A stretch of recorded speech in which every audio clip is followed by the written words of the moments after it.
در زمان ریاست جمهوری حسین اوباما سر اون داستان توافق اتمی که پشتش خیلی داستان داشت، اتفاقای بزرگی افتاد که شماها بیخبرین.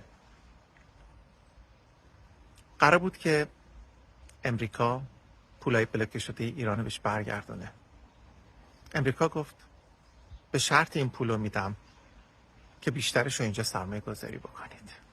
اونا هم گفتن باشه، به بچه های ما گرین کارت امریکا رو بدید. روایت ها مختلفه، میگن 2500 تا، بعضی ها میگن 3000 تا.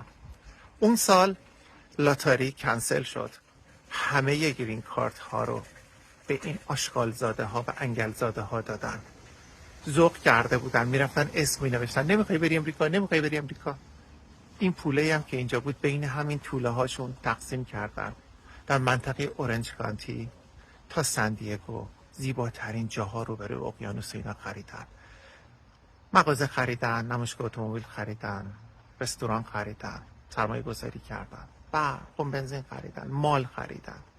تو پول دارن غلط میزنن اینجا، بعد میگن مرگ بر امریکا. تو یه ساده اونجا زندگی میکنی، از هیچی خبر نداری. اینا اینجا در رفاه و پول دارن غلط میزنن.